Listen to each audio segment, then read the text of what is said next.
At exactly 11 o'clock, someone knocked on my apartment door. I almost ignored it, assuming it was a neighbor needing something.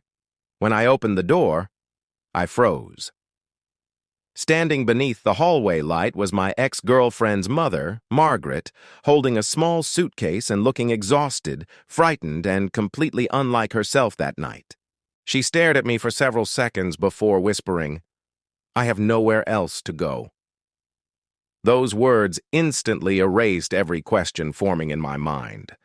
Margaret had always been confident, composed, and independent whenever I saw her.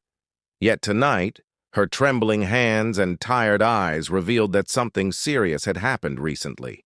I stepped aside and invited her inside. She hesitated before entering, as though she wasn't sure whether she deserved my kindness. I assured her that she could sit down and catch her breath.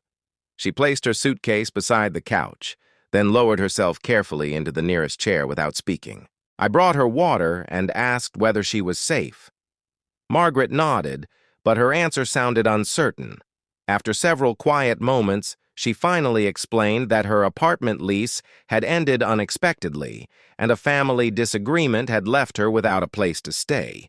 She hadn't known who else she could trust. I remembered how Margaret had once welcomed me into her family when I was dating her daughter, Emily. She had treated me like another son, even after Emily and I separated. Our breakup had been painful, but Margaret had never blamed me. She had always remained surprisingly kind toward me afterward. That history made tonight feel even stranger. I asked whether she had contacted Emily. Margaret looked down at her hands and quietly said they hadn't spoken in months. The answer surprised me because I assumed mother and daughter had eventually repaired their relationship. Clearly, I had misunderstood what happened between them completely. Margaret explained that after my breakup with Emily, their relationship had deteriorated. Arguments became frequent, trust disappeared, and eventually they stopped communicating altogether. She didn't give me every detail, and I didn't push. Some wounds were obviously too complicated to explain at 11 at night to someone from the past. I offered Margaret the spare bedroom. She immediately protested, saying she couldn't impose on me. I told her that staying for a few nights wasn't an imposition. She had once helped me through difficult moments, and now I had an opportunity to return that kindness. She finally accepted my offer quietly. Before going to bed, Margaret apologized for arriving so late. I told her she didn't need to apologize. She smiled faintly and said, "You haven't changed much." I laughed, remembering how she used to say that whenever Emily and I argued. For the first time that night, she seemed slightly calmer. The next morning, I found Margaret sitting at the kitchen table with coffee. She looked more rested, but still worried. I asked what she planned to do next. She said she needed a few days to organize her finances, find another apartment, and decide whether she should contact Emily. I encouraged her to focus on one problem at a time. Margaret smiled and said I sounded older than I was. We spent the morning searching for affordable apartments and organizing documents.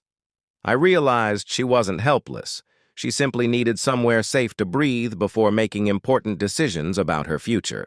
Over the next few days, Margaret stayed quietly in the spare room. She helped with cooking and insisted on cleaning dishes, refusing to feel like a guest.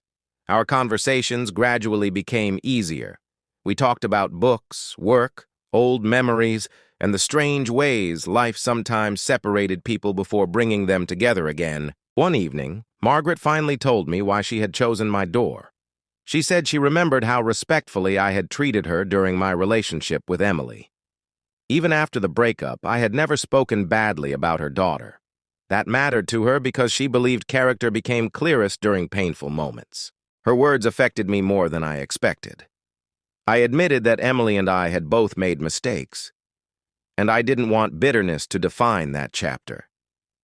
Margaret nodded thoughtfully. She said forgiveness wasn't always about rebuilding a relationship. Sometimes, she explained, forgiveness simply meant refusing to carry anger forward. A week later, Margaret received a message from Emily. She stared at the phone for several minutes before opening it. Emily had heard that her mother was staying with me and wanted to talk. Margaret looked frightened. I told her she didn't have to answer immediately, and she appreciated that. Eventually, Margaret agreed to meet Emily at a quiet cafe. I drove her there, but stayed outside.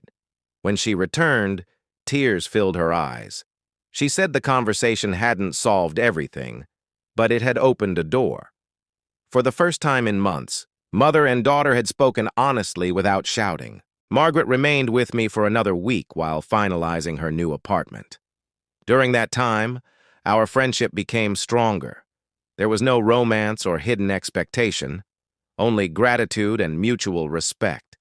She became someone I could talk to, and I became someone she trusted when life felt uncertain. When moving day finally arrived, Margaret stood inside the doorway of her new apartment and smiled.